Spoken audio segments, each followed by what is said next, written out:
When we think of the Dark Ages, most people imagine an age drowned in shadows. Roman cities collapsing, roads abandoned, trade fading away, and people slipping into ignorance, living in fear, clinging only to religion. It's the story told again and again in textbooks, in novels, and on the big screen. A Europe after 476, swallowed by the darkness of forgetting. But as new fragments from the past emerge, they force us to ask, was this entire age really nothing but darkness? The answer doesn't come from official chronicles, but from fragile scraps of paper that once seemed worthless. A personal letter about a salt route, a small monastic chronicle from Brittany, a faded trade record in Venice, or a hymn of triumph hidden within a Bible. These quiet whispers reveal another story, one that official history has often chosen to overlook. In tonight's episode of Bedtime History, we open the door back to the past and listen to voices thought to have been buried for centuries. The voices of what we call the Dark Ages. And what they tell us is not just collapse and despair, but resilience.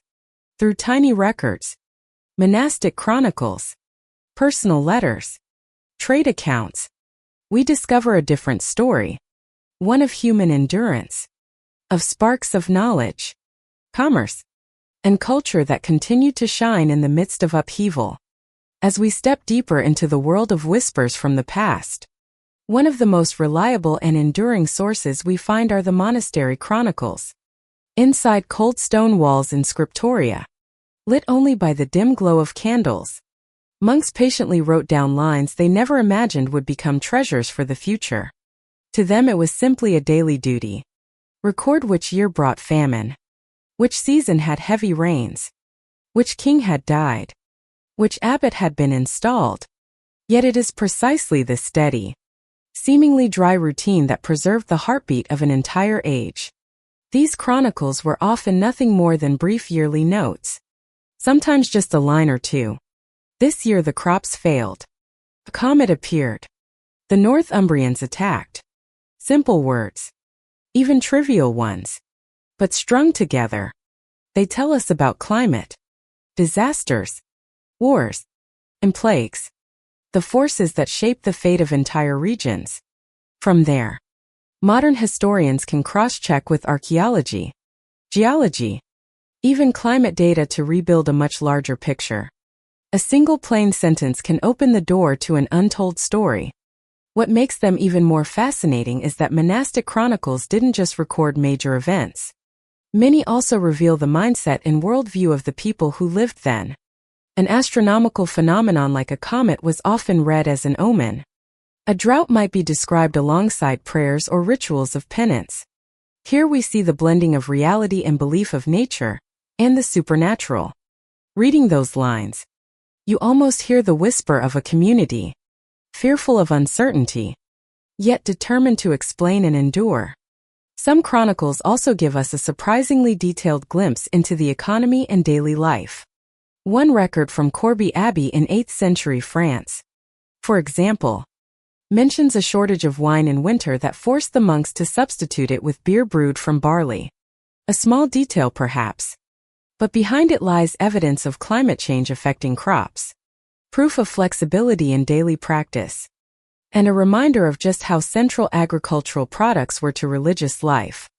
Notes like these break apart the frozen image of the Middle Ages, showing us the complexity and change woven into everyday existence. And sometimes these simple notes capture world-shaking events with astonishing calm. That year the city burned. The king's army was defeated. No commentary. No drama. Just bare fact. This stark minimalism compels later readers to fill the silence with research and imagination. Monastic chronicles are like foundation stones. They don't build the whole house, but without them we wouldn't even know where to begin. Occasionally, their simplicity opens a door to wonder. An Irish chronicle from the year 774 notes, "There was a bright light in the sky, shining like day, lasting through the night."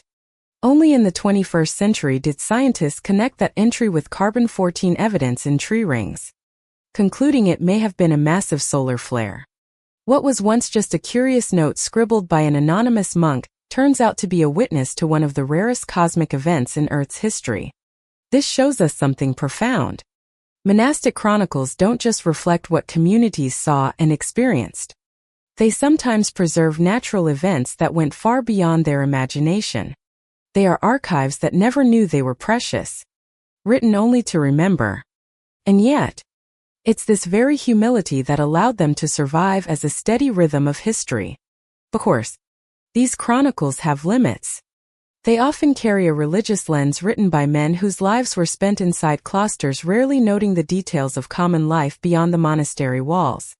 But that bias is itself revealing. It tells us how the spiritual elite viewed the world, how they defined meaning in events. When we compare those records with trade documents, personal letters, or other local accounts, a layered complex picture emerges. Contradictory at times, but immensely rich. That is why every time a new chronicle is discovered or deciphered, historians treat it like a key unlocking another door. From trembling lines on parchment or faded ink on vellum, the Middle Ages no longer look like a dark void. Instead, they emerge as a network of events, beliefs, disasters, and deeply human experiences. If monastery chronicles give us the steady heartbeat of an entire community, personal letters bring us close enough to feel the breath, the worries, and the emotions of individual lives in the Middle Ages, while official histories usually focus on kings, wars, and dynasties, letters reveal another world. A world where personal concerns, intimate relationships, and the hunger for knowledge were carried on fragile sheets of paper. A single trade letter from the Mediterranean in the 11th century reveals a whole crossbar economy. The writer carefully lists bales of linen, sacks of salt, and bags of pepper to be shipped, while reminding his partner to keep his word and pay on time. This wasn't a dry administrative record. It was a lively conversation where ink took the place of a handshake. In those words, we see proof that medieval Europe was not cut off, but deeply connected to the outside world through commerce. Beyond trade, letters also reveal the emotional life of the age. A wife writes to her husband far away, asking him to bring back a small gift for their son, or simply sending him a few words of concern. On the surface, they seem simple, but between the lines of love, worry, and longing. And when we read them centuries later, we realize something timeless. The deepest concerns of the human heart, family, affection, missing the ones we love, have never changed. Many letters also open a window into the world of knowledge. Scholars exchange thoughts on translations of Aristotle, debated questions of theology and logic. These weren't formal treatises, but written conversations, personal, sometimes messy, always alive. Through them, we see how knowledge still traveled, carried on scraps of parchment over mountains and seas, linking thinkers from Ireland to Italy. What makes medieval letters remarkable is their diversity of voices. Some were written on fine parchment, neatly pinned, sealed with red wax by nobles. Others were scrolled hastily on scraps, a peasant's shaky hand sending a plea to his landlord. Together they form a layered picture where not only rulers leave their mark, but ordinary nameless people speak in their own voices. Letters also reveal a quiet transformation, the birth of modern languages. A single page might begin in proper Latin, then slip into a few lines of a local dialect. In these moments, we witness French, Italian, and Spanish slowly carving out their space alongside classical Latin.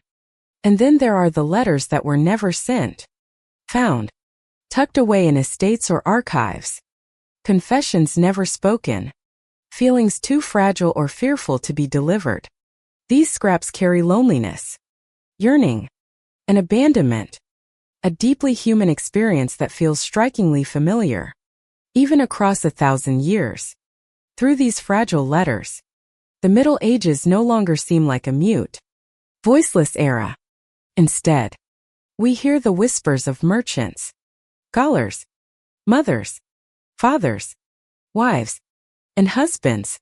They tear down the wall of prejudice that paints medieval Europe as nothing but submission and silence, and reveal instead a world where people still loved, still thought, still wrote, leaving behind the most human legacy of all. If personal letters bring us close to the breadth of individual lives, trade records open the doors to a very different world. These aren't hurried notes or tender words, but documents that look stiff and lifeless, filled with numbers, signatures, and clauses. And yet, out of this dryness, we find some of the strongest evidence for a truth official history often overlooks. Medieval Europe was not stagnant. It was an economic body in motion, its lifeblood pumping through trade and contracts. In the archives of Venice, Genoa or Bruges, thousands of contracts have been preserved, each one recording the details of a transaction. One document from the 11th century shows an Italian merchant borrowing money to buy goods for transport across the Mediterranean with a promise to repay principal and interest within 6 months. Behind these seemingly dull lines lies an early credit system, proof that people in the Middle Ages were already using financial tools to expand trade. They borrowed, signed contracts, mortgaged property, and even created clauses for compensation when risks arose. In other words, they laid the foundations for banking and maritime insurance, things we usually associate with the modern age. But it wasn't only big deals that left a paper trail. Local records reveal countless small exchanges: cloth for beer, wood for iron, or even salt used to pay workers. One Flemish contract spells out 3 rolls of cloth for 2 barrels of beer. Another from northern Italy records wheat traded for olive oil. Strung together, these tiny agreements sketch a layered economy, from village swaps to continental trade routes. These everyday exchanges show us the real pulse of medieval life, a rhythm often hidden from epic tales of kings and battles. Equally striking is the presence of law in these transactions. Most contracts included witnesses, seals, and responsibility clauses. If goods were lost on the road, the carrier had to compensate. If a borrower failed to repay, property could be seized. Many port cities even set up their own commercial courts to settle disputes. Far from being lawless, medieval society had a strong legal framework crafted by communities themselves to protect trade. These weren't just business deals. They were proof of a society capable of order and self-regulation. Trade records also highlight Europe's international connections.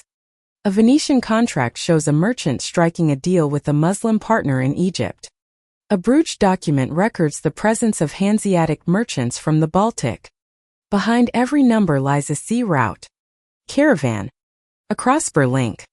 Medieval Europe, far from being closed off, was already a node in a global network earlier than we often imagine.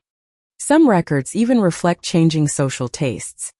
When a contract lists the purchase of cane sugar, a luxury item recently imported at many times the price of wheat, we see shifting desires.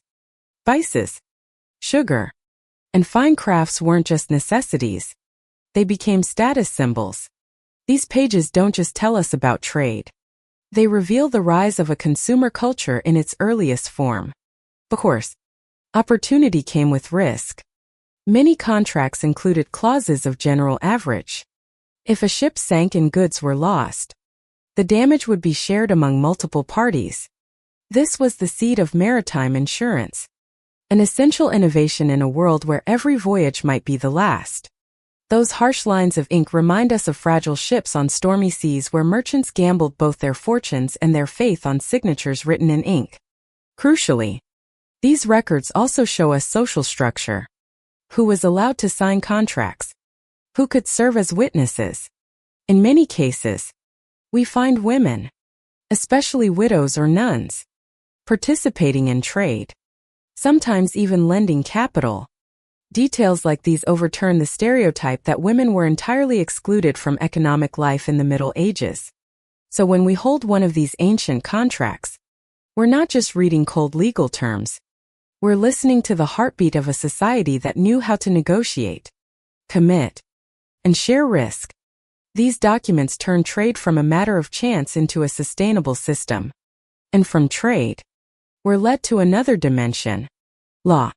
For law in the Middle Ages wasn't just about transactions. It defined rights, obligations, and the order of society itself. If trade was the lifeblood of medieval Europe, then law was the skeleton that held the body together. In the popular imagination, post-Roman Europe is often pictured as a lawless wasteland where the strong ruled and the weak could only submit. Yet the legal texts that survive, from land deeds and wills to written codes, tell a different story. Medieval society was anything but chaotic. It operated within a dense web of rules, sometimes harsh, but at times surprisingly humane. The simplest documents we find are land contracts.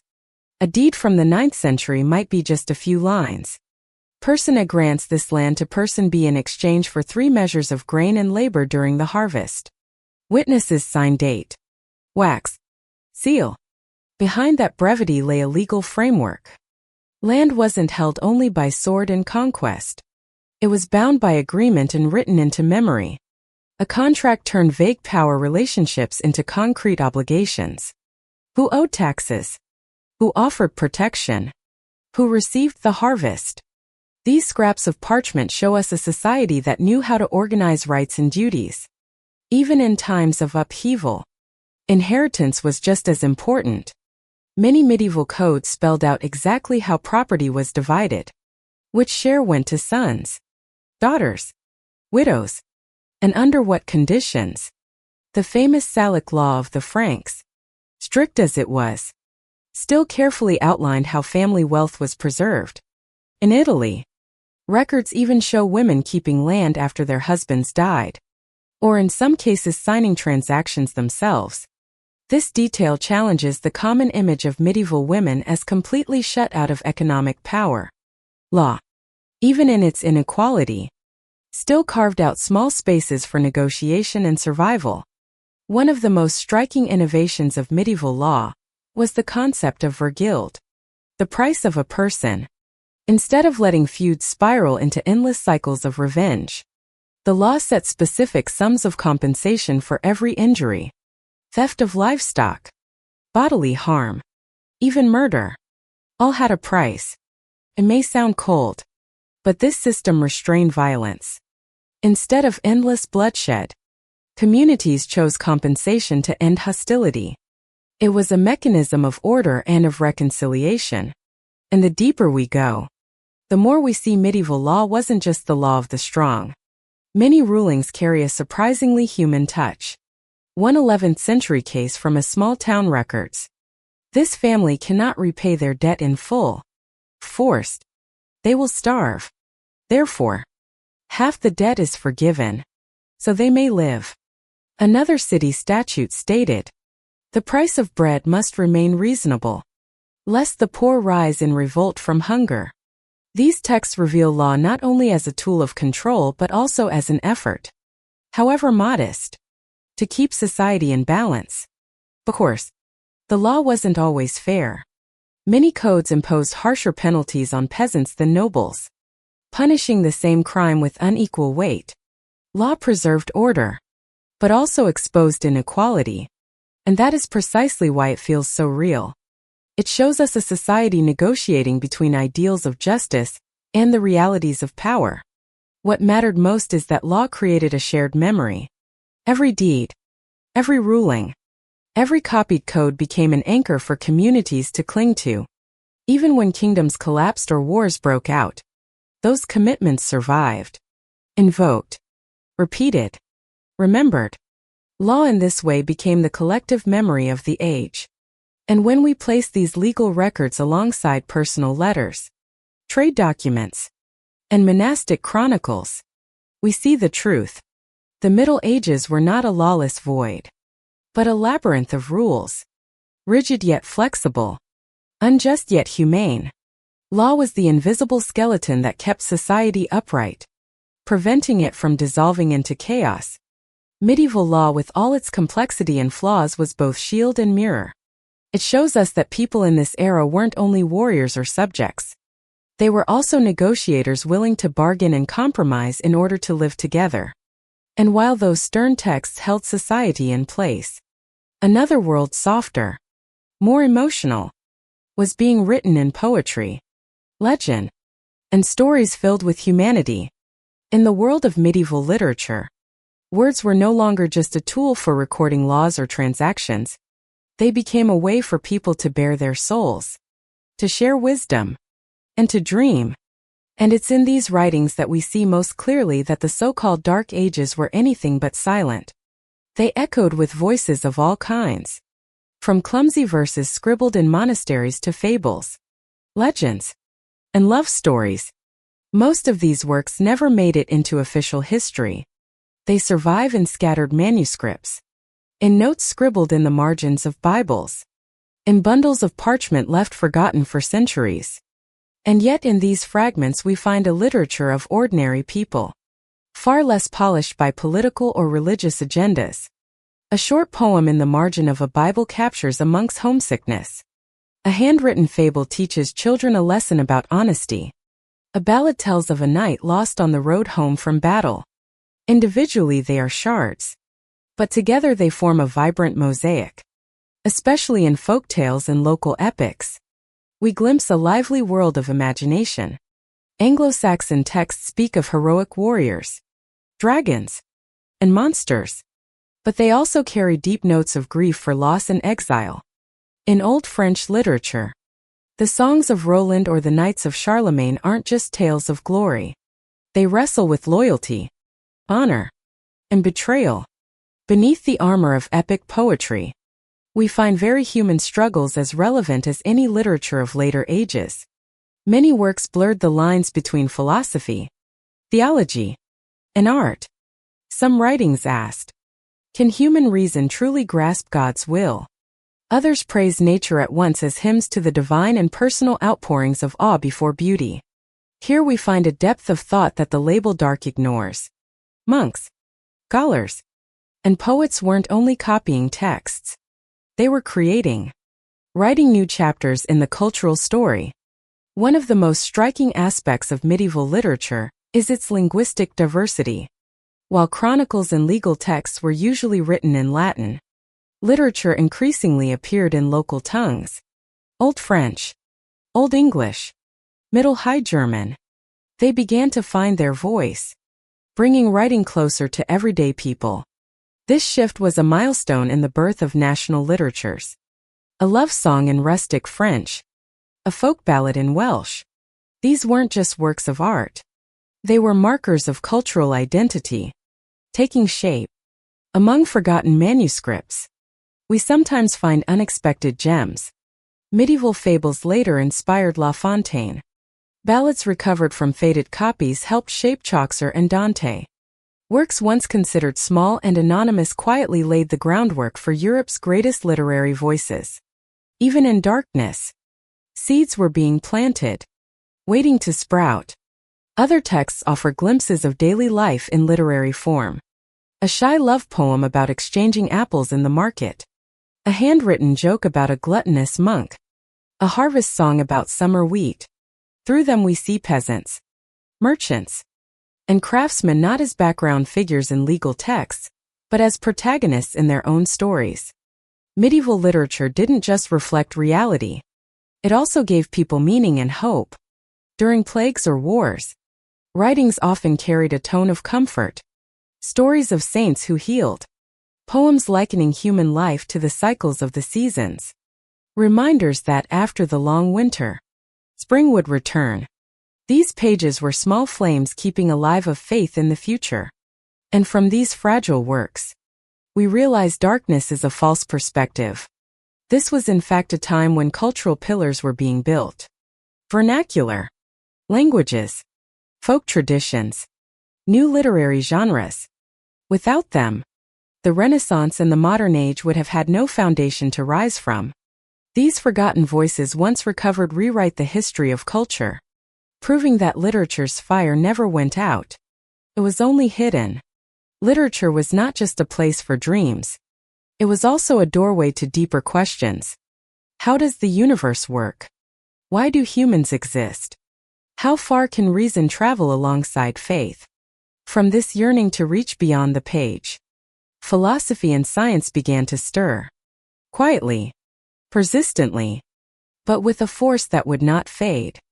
In the monasteries, alongside copying the Bible, many monks also preserved and annotated the classical works of Greece and Rome. Aristotle, Boethius, Cicero, Galen. These names survived the centuries thanks to the patient hands of medieval scholars. But they didn't just copy. They interpreted, debated, and sometimes even adapted the text to fit their own world. A commentary by a 9th century monk, for example, might quote Aristotle on logic and then insert his own reflections on the relationship between reason and faith. In this we see that medieval thought wasn't mindless repetition. It was a living dialogue between past and present. Science, though in its earlier stages, was far from absent. In medical manuscripts we find the teachings of Hippocrates and Galen, but also the first-hand observations of medieval physicians. Records of plagues, descriptions of symptoms, even experiments with local herbs. Some texts reveal a fascinating blend of classical medicine and folk knowledge, using native plants for healing alongside prayers. This fusion of science and faith, however imperfect, was the groundwork on which modern medicine would later build. Astronomy, too, left its mark. Monks recorded solar eclipses, comets, the movements of planets. First, this was simply to fix the dates of religious festivals. But over time, their observations became invaluable data for historians and scientists today. A manuscript from Fulda Abbey in the 9th century, for instance, recorded the sighting of the aurora borealis, something modern science has since confirmed with independent evidence. What once looked like shaky ink on parchment is now priceless scientific testimony. Medieval philosophy also reveals a hunger to reconcile reason and faith. Thinkers like Augustine and Anselm asked profound questions. Can the existence of God be proven through logic? Does natural knowledge conflict with divine revelation? These debates were no less deep than those of ancient Greece, only framed within a religious context. And it was precisely this tension that fueled growth, shaping scholastic theology and philosophy, the intellectual foundation of Europe to come. It's also important to remember that many scientific and philosophical texts reached Europe not only through monasteries but through Islamic and Byzantine bridges. Translations from Arabic into Latin reintroduced Aristotle of Isa and Averroes to the West, opening new horizons. But these works weren't simply copied. They were argued with, reinterpreted, and adapted. A 12th century monk in Paris might study Aristotle through an Arabic translation, then critique him from a Christian perspective. This was intellectual exchange across borders, proof that knowledge was never completely sealed off. Among the forgotten manuscripts are simple math problems, notes on arithmetic and geometry, evidence that education never completely died out. In many places, children learn to count, to write, even the basics of logic. The trembling lines of a student's notebook, sometimes with doodles in the margins, have survived as reminders that rational thought still lived even in its humblest forms. All of this forces us to reconsider the old stereotype. The so-called Dark Ages were not an age where people stopped thinking, but an age where they fought to preserve and reshape knowledge in a harsh world. Their persistence across thousands of manuscripts stands as proof of an enduring intellect, laying the groundwork for the breakthroughs yet to come. While knowledge quietly smoldered in monasteries and schools, people were also chasing it across distant roads. Curiosity didn't live only in books. It pushed feet to wander, leaving behind travel journals and maps that were clumsy, but filled with the fire of discovery. We often imagine medieval Europe as a continent closed in on itself, locked in fear. But the words and sketches left on parchment tell another story. It was an age of constant movement when merchants, pilgrims, and even nameless wanderers stitched together lands that seemed worlds apart. Among these texts, merchant diaries stand out. A small notebook belonging to an Italian trader in the 11th century records his days on the Adriatic, the price of dried fish in Ragusa, the shifting of monsoon winds, the fear of pirates. On another page, he describes the sunset at a Zantine port where goods from Asia and Africa poured in. These scattered notes let us picture a Europe that wasn't still, but breathing in rhythm with a global pulse. Alongside them are countless pilgrim journals. People walked to Santiago de Compostela, to Rome, to Jerusalem. Along the way they wrote about villages, inns, encounters and dangers, disease, robbers, storms. But mixed with hardship was wonder.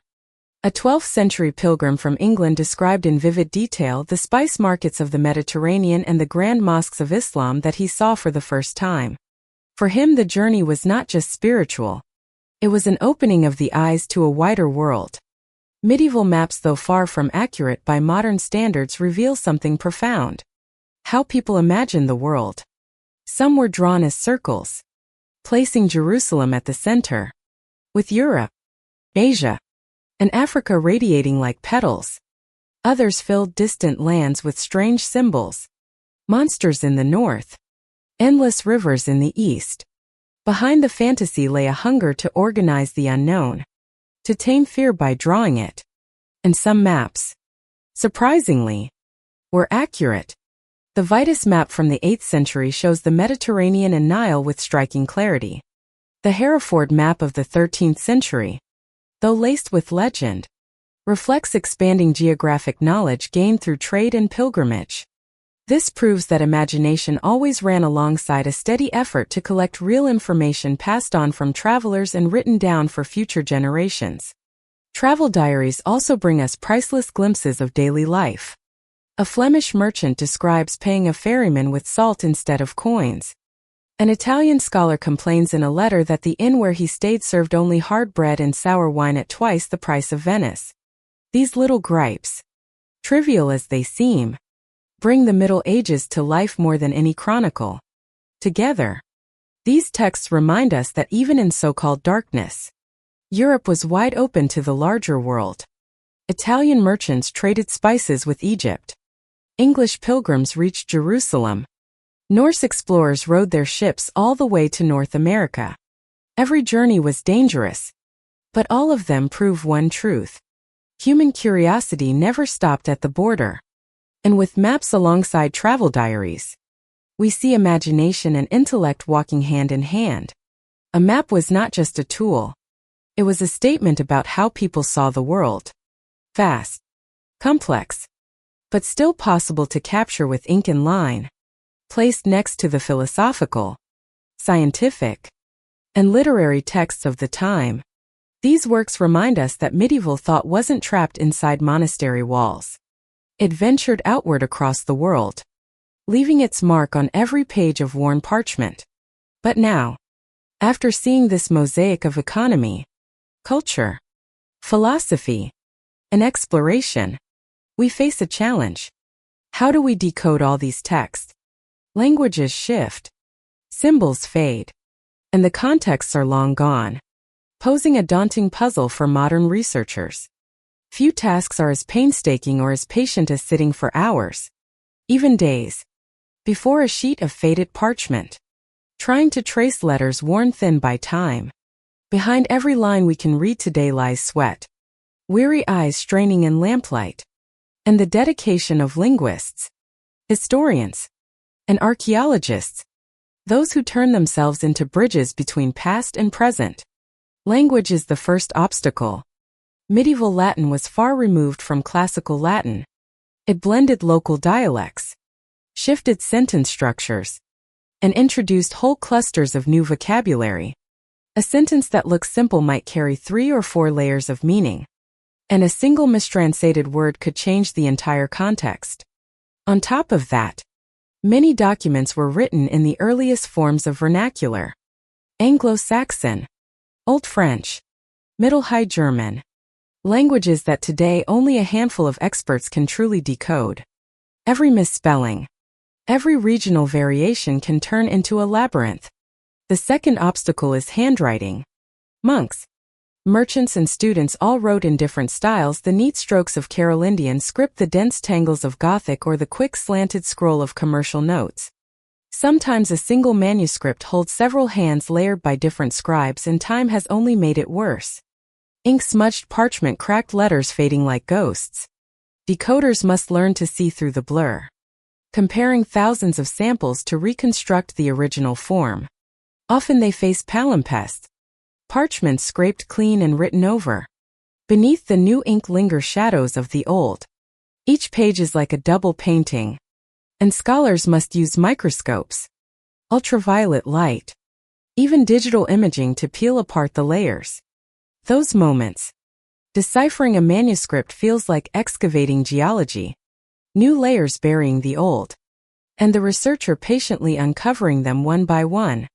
Then there is the cultural distance. A tiny mark might mean something entirely different than it does to us today. A cross-shaped symbol might be an accounting mark, period, or a religious sign. A line reading "the land was granted to the community" could mean very different things depending on local law. Without the right context, translation risks serious distortion, bending whole histories out of shape. And many texts are incomplete. A commercial contract missing half a page. A chronicle scorched at the corner. A letter with only its opening lines intact. Scholars have to piece them together like puzzles, cross-referencing other sources, making educated guesses. The work is part science, part art, requiring caution, but also imagination. Yet, it's precisely these difficulties that make the work beautiful. Every restored character is a doorway opened. Every translated sentence is a step closer to the past. When researchers bring back to life a forgotten line of poetry, or a legal clause long erased, they aren't just translating words. They're translating memory. Sometimes a tiny detail, the price of pepper, or a marginal exclamation can overturn our entire understanding of an age. Today, technology helps. Multispectral scanners, artificial intelligence, chemical analysis, all reveal words once thought invisible. But in the end, it still takes human hands and human minds to grasp context, to place words in their rightful flow of history. Deciphering is not just technique. It is a fusion of linguistic knowledge, cultural sensitivity, and historical intuition. And here lies the remarkable truth. The past was never completely silent. It only speaks in a language that requires patience to hear. The struggles of deciphering are not barriers, but challenges, tests of our endurance and our hunger to know. Once we move through the fog of language, symbols, and time, we begin to see the hidden light beneath the dust. And that is when archaeology joins voices with text, working side by side to rebuild the fuller picture of an age we have too long known only through prejudice. If texts are the voice of the past written in ink, then archaeology is the voice of the past spoken through stone, broken brick, shards of pottery, and human bones. And only when the two meet does a fuller picture begin to emerge. Manuscripts tell us the price of salt or the fear of pirates. Contracts reveal trade. Poems capture feelings. But archaeology, with the silence of objects, confirms, challenges, or expands what the texts leave behind. It's through this partnership that the very idea of the Dark Ages begins to crumble. Take trade, for example. Documents often record salt, spices, and textiles, but only when archaeologists unearthed Arabic coins in Northern Europe, Indian peppercorns in a 9th century German grave, or Chinese porcelain in the port of Venice, did we grasp just how global the economy really was. Behind every dry line of ink, the artifacts prove that trade routes truly stretched from Scandinavia to the Middle East, from the Mediterranean to Asia. Archaeology also illuminates daily life, the details many texts pass over. A monastery chronicle might write, "This year the harvest failed." But when archaeologists uncover charred grains, furrows in ancient fields, or iron farming tools, they can pinpoint the reason: harsh climate, flooding, or drought. These traces flesh out the narrative, turning vague reports into concrete stories with causes and consequences. Architecture tells another tale. Written sources often describe invasions, but the remains of fortified walls, towers, and sturdy gates reveal resilience. Towns like York in England or Lucca in Italy weren't simply destroyed.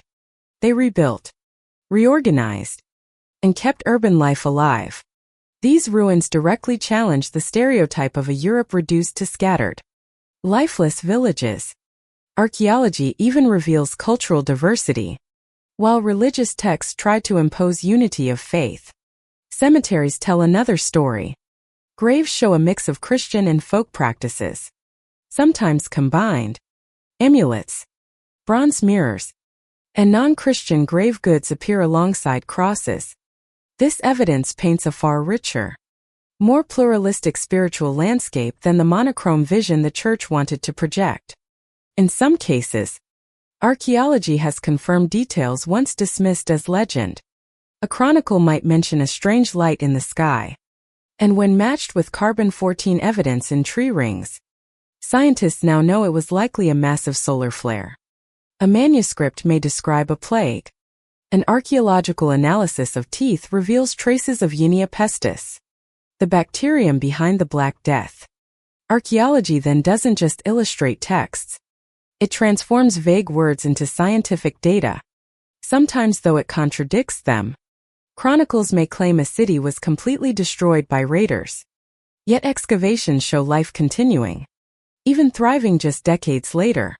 A text might declare total decline, but artifacts, jewelry, tools, finely crafted goods prove a surprising level of prosperity. These clashes remind us that history doesn't speak with one voice. It's an ongoing dialogue between ink and earth. Together, text and archaeology bring the past closer to us. When you read in a traveler's diary about a bustling market, then stand in a museum and see the scales, weights, and pottery dug up from that very site, words turn into tangible reality. When a poem describes the countryside and archaeologists uncover plow blades, cowbells, or terrace fields, we realize that poetry wasn't fantasy. It was reflection. And it's through this partnership that we see clearly. The Dark Ages weren't absolute darkness, but a blurred picture waiting to be brought into focus by both words and artifacts. And now, as the fragments begin to align, we hold in our hands a tool more powerful than ever before.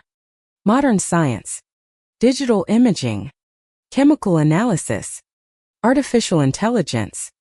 All of it is transforming the act of reading the past into nothing less than a revolution of knowledge. If texts give us the written voices of the past and archaeology speaks through stone and bone, then modern science opens an entirely new doorway. The past is no longer read only with the naked eye, but decoded through invisible light, chemical traces, and even the algorithms of artificial intelligence. In the hands of researchers, these tools have turned the study of the so-called Dark Ages into a high-tech journey where even the smallest speck of dust can tell a story. One of the most important breakthroughs is multispectral imaging. Manuscripts once blurred, erased, or overwritten, palimpsests unreadable to the human eye are now revealed under infrared, ultraviolet, or X-ray light. Old ink scraped away centuries ago suddenly reappears. Thanks to this, hundreds of texts once thought lost forever have been brought back. A famous case is a manuscript of Aristotle in a Sinai monastery. Biblical text was written over it, hiding the classical work. But with multispectral imaging, the Greek philosophy shone through again. An echo across 1,000 years. Chemical analysis has also become indispensable. By studying the composition of ink, researchers can determine age, origin, even the trade networks that supplied the materials. A drop of ink might reveal it was made from minerals in Spain, proof that the manuscript itself once traveled along wide trade routes. Even parchment analysis reveals secrets: which animal it came from, how it was treated, and what that says about the society that produced it. These details transform a manuscript from mere text into a living artifact rooted in culture and economy. In archaeology, radiocarbon dating and stable isotope analysis have revolutionized how we date and understand life in the past.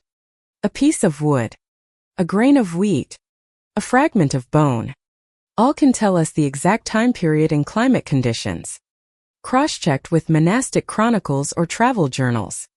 This data confirms or corrects the written story. A line reading that year the harvest failed can now be matched to tree rings showing drought or isotope evidence of malnutrition in human remains. Perhaps the most dramatic advance is ancient DNA. The teeth of plague victims from 14th century cemeteries revealed traces of Yinia pestis, confirming the Black Death as fact not legend. DNA also reconstructs human migrations, shifts that medieval texts often mentioned only vaguely. Suddenly, we see the Dark Ages not as stagnation, but as an age of constant social restructuring. Artificial intelligence has added another leap.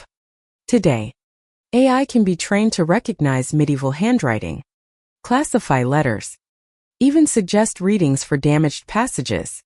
Work that once took a scholar a lifetime can now be accelerated in months. But AI doesn't replace humans. It widens their vision, letting researchers focus on meaning and context.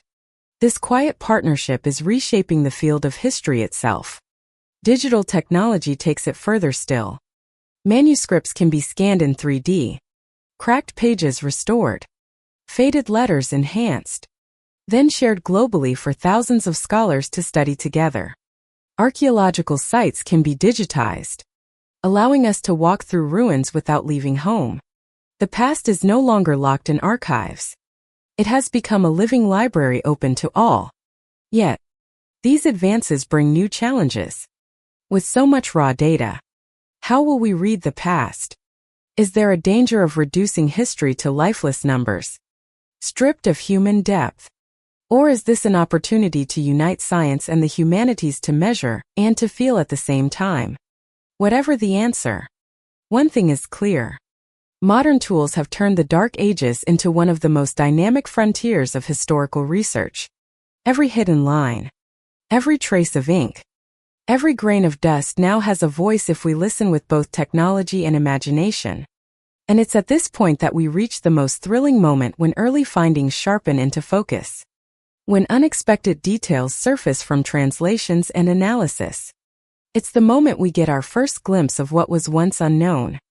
Truths so striking they force us into silence because they directly challenge what we thought we knew for certain about history. Perhaps the most moving moment in this entire journey doesn't lie in the patient labor of decoding, nor in the dazzling power of modern technology, but in that instant when we first see what was once unknown. It's the moment when faded letters, broken artifacts, or lifeless numbers suddenly come together to reveal a new truth. A moment when history, long thought immovable, stirs, opening a door to something entirely different from what we believed. Imagine a researcher after months spent over a blurred manuscript finally realizing that a single keyword in a trade ledger doesn't refer to salt but to pepper, just one word, but it shows that by the 9th century pepper from India was reaching Europe far more regularly than we ever assumed. That tiny discovery doesn't just add a footnote to economic history. It rewrites the way we understand medieval trade, proving that global networks continued to thrive even in an age once labeled dark. Other revelations strike us with their intimacy. A seemingly ordinary letter once fully deciphered turns out to contain a hurried love poem scrolled in the margins.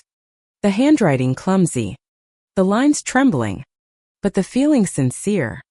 Even in the rigid world of the monastery, human affection spilled beyond rules. A single fragile moment like this shatters the stereotype of a Europe filled only with fear and obedience, showing instead that people still longed, still dreamed. Sometimes the surprise comes from archaeology aligning with text. A chronicle might report, "That year the sky burned bright through the night." Once dismissed as superstition, it now matches perfectly with tree ring data showing a sudden spike in radiation, evidence of a rare solar flare.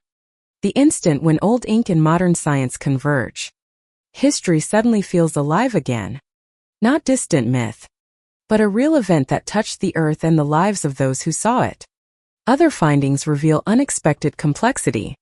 Recently decoded legal documents show that by the 11th century, some Italian cities already had commercial courts with procedures, legal advocates, and trial records.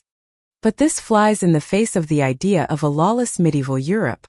It forces us to see that within the so-called chaos, islands of order already existed, nurturing the legal spirit that would shape Europe's future. Some discoveries even carry a poetic beauty. In a manuscript of sacred hymns, researchers found a short, almost hidden musical fragment. Just a few notes. Perhaps the scribe's idle doodle. But when musicologists reconstructed it, they discovered it echoed uncannily with a folk tune still sung along the Rhine today. A thread of melody stretched across 1,000 years, quietly proving the continuity of cultural memory. And sometimes revelations overturn old assumptions. A 10th-century land contract from the Rhineland shows that a widow could retain ownership of property, contradicting the long-held belief that medieval women were excluded from inheritance. Another record from a monastery reveals that students were encouraged to debate their teachers, rather than simply repeat their words. These small details crack open the rigid picture we thought we knew, revealing a society more diverse, flexible, and at times progressive than we imagined. What matters most is this. These breakthroughs rarely announce themselves like scientific revolutions. They are usually small whispers rather than thunder, but strong enough to make us rethink an entire chapter of history. For history, in the end, isn't shaped only by battles or decrees, but by countless everyday details. Details we've too often ignored. And as these details accumulate, a new picture emerges. No longer a Europe shrouded in darkness, but a continent quietly in motion, preparing for transformation. Each unexpected discovery adds another brushstroke until the old narrative of a straight line from darkness to light collapses. In its place, we see a rich interwoven tapestry. And it's from here that the act of rewriting history becomes not just possible, but inevitable. This is not about tweaking a few details in a textbook. To rewrite history means to reimagine entirely how we've pictured the so-called Dark Ages. For centuries, that image has been shaped as an age of ignorance, decay, and stagnation, set in opposition to the light of the Renaissance. But as hidden texts and archaeological finds continue to prove otherwise, that old framework no longer holds. History must be told not as a neat sequence of darkness and dawn, but as a complex current where shadow and light are always intertwined. One of the biggest shifts lies in economics. For a long time, we believed Europe after Rome fell into poverty and self-sufficiency. Yet trade records, contracts, and excavated artifacts prove that networks of exchange continue to thrive from the Mediterranean to northern Europe. From local markets to the Silk Road, what we see is not a collapse, but a restructuring. Trade moved from centralized imperial systems to flexible multi-entered networks. This wasn't decline. It was adaptation. It was resilience. The second transformation is in politics and law. Surviving legal texts show a society of remarkable complexity where customary law, civic law, and church law coexisted, competed, and overlapped. Commercial courts, city charters, and community rights all reveal that Europe was never lawless. In fact, it was experimenting with different models of order diversity that would eventually lay the foundation for nation-states and modern rule of law. Third comes knowledge and creativity. Manuscripts of philosophy, science, and literature show that human curiosity never died.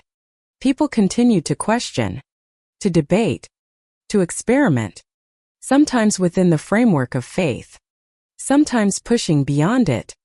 Discussions on reason and belief, humble poems, observations of the stars or of medicine, all point to a period that was not avoided of learning, but a vast laboratory of ideas preserved, reshaped, and waiting to bloom.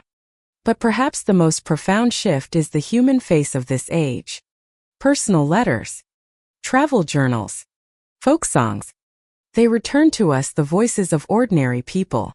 Not just kings, wars, or plagues, but wives, worrying, students complaining, merchants bargaining, peasants singing. These details remind us that history was not only the darkness of catastrophe, but also the light of everyday life. And that light never went out. To rewrite the story means abandoning the tidy narrative. A narrative that prefers simplicity.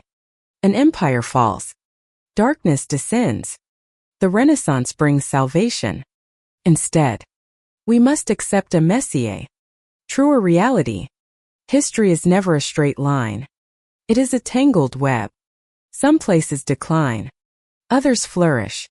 Some years bring suffering. Others renewal. And all of it happens at once. Of course, rewriting does not mean denying the real hardships. Disease, war, economic crisis. All of these were real and they left heavy marks. But alongside loss, there was creativity and adaptation.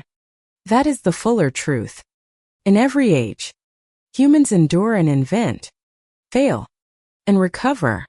And here lies the deeper message. The Dark Ages never truly existed as an absolute reality.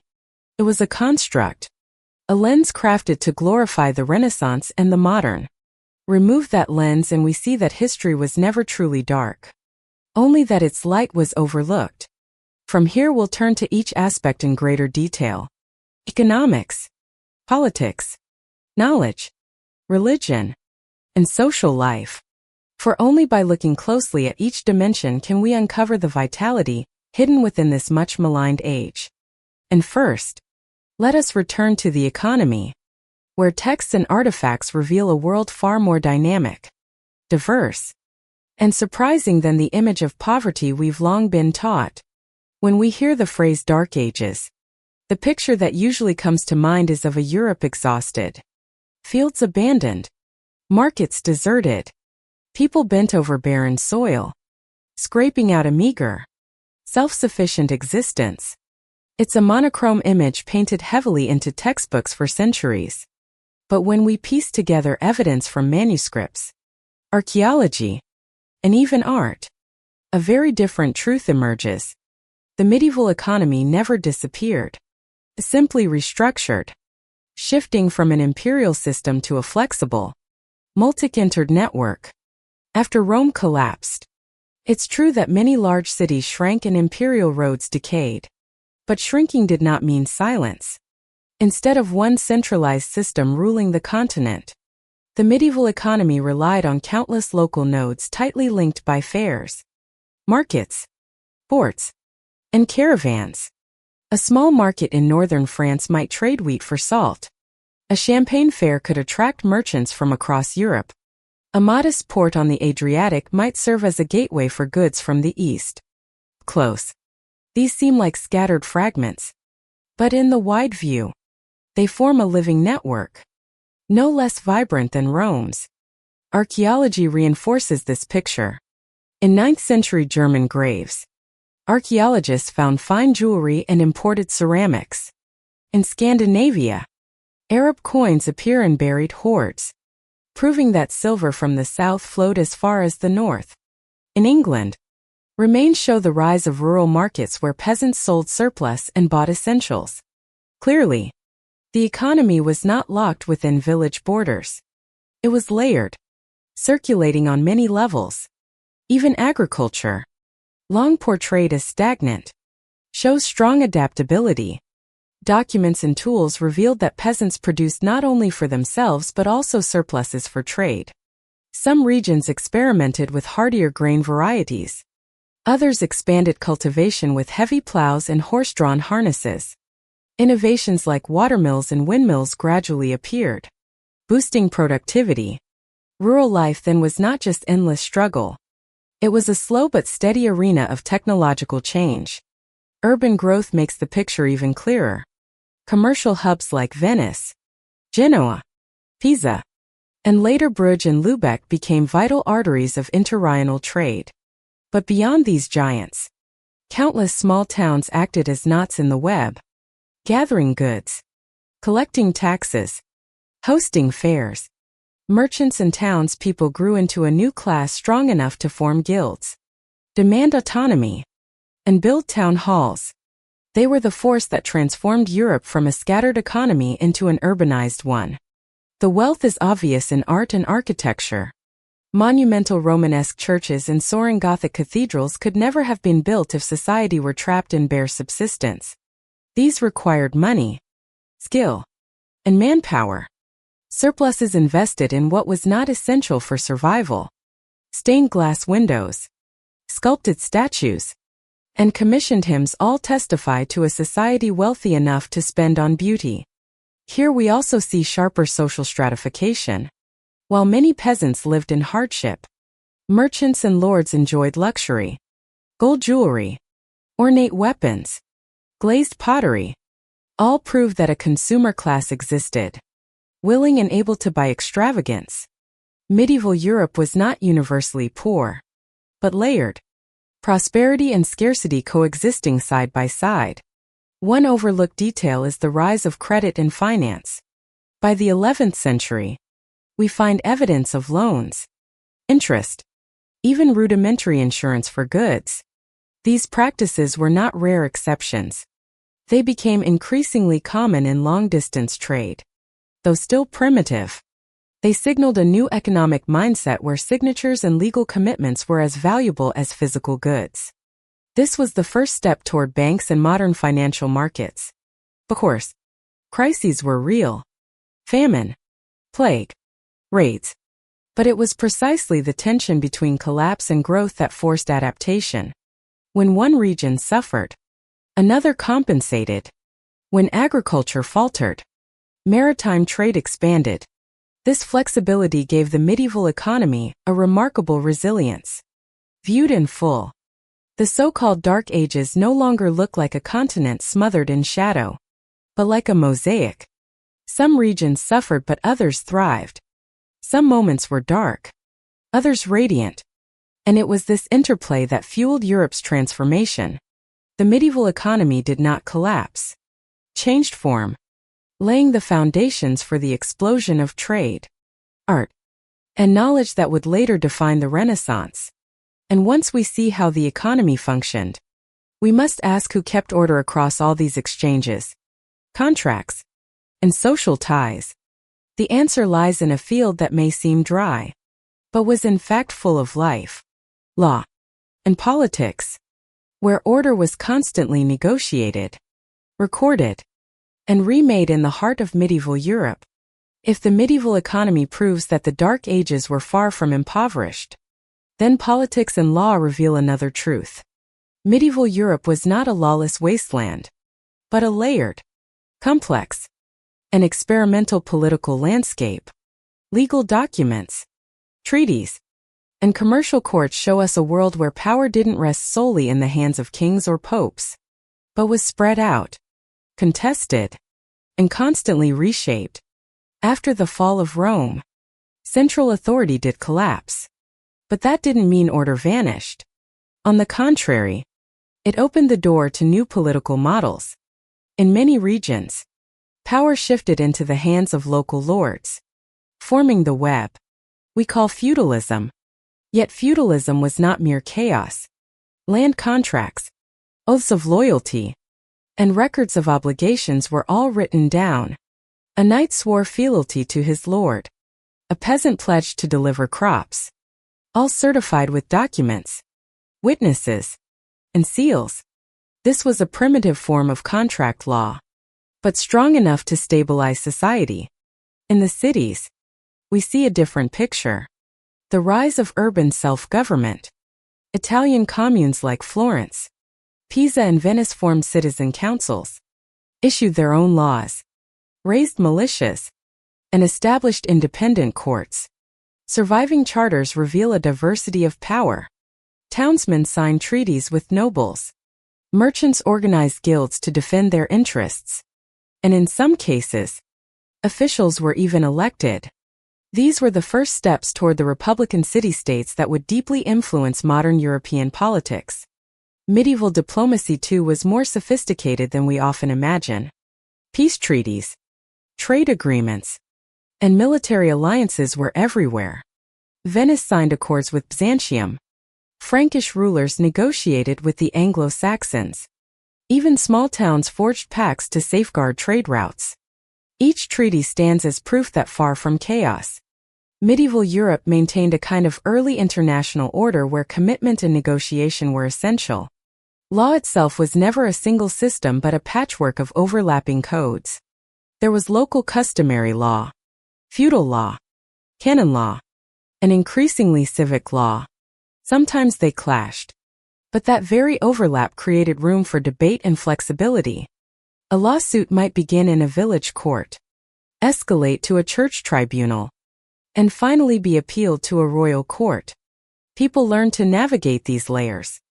And documents show that ordinary townsfolk sometimes even won cases against nobles or monasteries. Surprisingly, medieval law could also be strikingly humane. An 11th century ruling reduced a poor family's debt so that they might survive. A city statute required bread prices to remain fair to prevent the poor from rioting and hunger. These decisions remind us that law was not only a tool of authority, but also a mechanism of social balance reflecting concern for the community. Of course, violence and arbitrariness sometimes overpowered the law. Yet taken as a whole, the surviving records show us this. Medieval society was not legally empty, but an ongoing experiment where communities and institutions competed to create order. And in that competition, the seeds of the modern rule of law state were sown. After seeing how the economy functioned and how politics and law experimented with new forms of order, we're left with another question. If trade remained vibrant and law was sophisticated, could knowledge itself really have been lost in darkness? The answer drawn from hidden texts and archaeological evidence is surprising. By the 11th century, knowledge was no longer confined to monasteries. It was beginning to flourish in cities, in schools, and across continents through networks of exchange. The clearest milestone was the birth of the first universities. Bologna, Paris, Oxford, names we associate with centuries of scholarship, didn't appear out of thin air. They grew out of a tradition of debate and teaching that had been building quietly for generations. School statutes from the 12th and 13th centuries describe students gathering around masters openly questioning and debating philosophy, theology, and law. A lecture was no longer a one-way sermon. It was a dialogue. The teacher posed an argument. Students challenged it. And the whole class tested it with reason. That spirit of questioning laid the foundations of modern science. To ask, to debate, and to prove with evidence. This culture of open debate soon shaped a new intellectual ethic. A thesis could not simply be written. It had to be defended before a council, tested under scrutiny. This arena of the mind trained students to reason, argue, and organize thought clearly. Skills that became the bedrock of scientific inquiry. Knowledge also bloomed through translation and cross-cultural exchange. Thanks to Muslim centers in Spain and Sicily, Aristotle returned to the West alongside Avicenna's medicine, Averro's philosophy, and Al-Khwarizm's mathematics channeled through Arabic to Latin translations. But this was no passive borrowing. A scholar in Paris might read Aristotle in Arabic translation, then immediately write a commentary critiquing him from a Christian perspective. The process of selective adoption, argument, and adaptation created an intellectual current that transcended religious and cultural borders. By the 13th century, scholastic philosophy reached maturity, where earlier thinkers like Augustine and Anselm had only laid the groundwork for reconciling faith and reason. Thomas Aquinas and his contemporaries built a system. Aquinas used Aristotle to explain Christian doctrine, while refining a method of dialectical reasoning. Every claim had to be stated, challenged, and then reinforced with logic. This was not just theology. It was training in structured thought, a method that modern philosophy still inherits. But knowledge wasn't confined to theory. Practical know-how was just as vital. Sketches of architecture, mechanical diagrams, and geometric drawings in craftsmen's notebooks reveal a nameless knowledge alive in the workshops. Building watermills, timber bridges, or Gothic cathedrals required precise calculation and technical skill. This was knowledge outside scholastic books but essential for daily life, and it paved the way for future inventions. Even in elementary education, traces of logic emerge. In student notebooks, we find basic exercises. If all A are B and all B are C, then all A are C. It looks simple, but it shows that logical reasoning had become foundational in the classroom. In an age once branded as ignorant, these shaky lines are proof that rational thought was quietly taking root. All of this reveals that instead of a void, the Middle Ages were more like a nursery of ideas. Seeds of philosophy, debate, translation, and craft knowledge grew side by side, nourishing each other. When the social and economic conditions were right, they burst into the full forest of the Renaissance. The darkness was only a veil. The light of knowledge had never gone out. It had simply been waiting for the moment to shine. And once we see how powerfully knowledge spread, we can't ignore another force long thought monolithic: religion and spirituality. In reality, the religious life of the Middle Ages was far more colorful, diverse, and conflicted than the image of a Europe uniformly cloaked under the robes of the Church. In the familiar imagination, the Dark Ages are often tied to an image of Europe crushed beneath the absolute authority of the Church. Religion imposed from above, clergy controlling thought, and ordinary people living in fear of stern commandments. But when we look again at forgotten manuscripts and archaeological evidence, a different picture emerges. Medieval religious life was anything but uniform. It was rich, layered, and filled with countless voices, rituals, and experiences. It's true that the Roman Catholic Church built an immense network of power from the Pope in Rome through bishops and priests down to the smallest parish. On the surface, this looked like a seamless order. But at the level of individual communities, graves, and manuscripts, diversity is everywhere. First, folk beliefs endured beneath the Christian shell. Archaeology shows that alongside bronze crosses, many graves contained amulets, sun symbols, or objects tied to pagan rituals. In rural villages, people still told stories of forest spirits, wandering souls, and water guardians. These local traditions didn't vanish. They blended into daily religious practice, sometimes even appearing in the margins of holy books as strange little notes. Even within Christianity itself, unity was never absolute. New religious movements sprang up. Some embraced extreme aestheticism. Others stressed love and compassion. Still others pushed spiritual equality. Surviving records also describe heresy trials. To the Church, these were threats. But seen another way, the very frequency of these trials proves that different ideas had spread widely enough to force a reaction from the center. Another key factor was interfaith contact. Through trade and travel, medieval Europe was never closed off. Christians encountered Muslims, Jews, and even distant belief systems. An 11th century Venetian merchant in a surviving letter describes being invited to dinner by a Muslim family in Alexandria and marveling at their hospitality and unfamiliar customs. Meanwhile, Jewish communities in cities like Toledo and Mainz thrived as traders and scholars, translating Aristotle and Arabic medicine into Latin, serving as vital cultural bridges. Religious life, in other words, was not just a monologue of the Church, but a dialogue across borders. Perhaps most striking is the personalization of faith. In diaries and manuscripts, we find deeply private notes, dreams, doubts, even disappointments. A monk in the 11th century confessed, "I pray, but my heart is still empty." Such words reveal that medieval people weren't simply obedient subjects. They wrestled inwardly, searching for meaning of their own. Even religious art reveals this diversity. A Scandinavian church carved dragons alongside crosses echoing Norse heritage. In Sicily, churches blended Byzantine, Islamic, and Norman styles into something unique. Frescoes, stone sculptures, stained glass.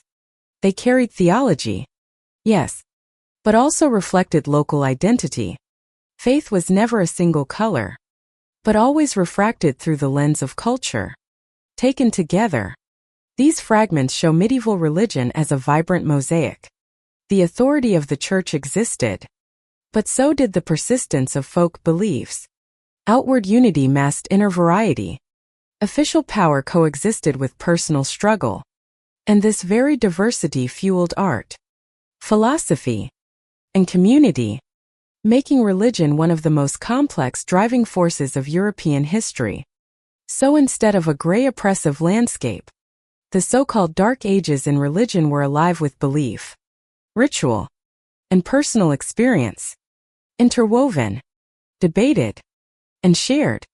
And from that spiritual foundation, we now turn to another equally fascinating realm, social structure and freedom, where hidden texts reveal that medieval people had far more room for self-determination than we once imagined. In older textbooks, medieval society is often drawn as a rigid pyramid. At the top, kings and nobles. Below them, clergy, then knights. And at the bottom, peasants. Very bottom, serfs bound to the land for life.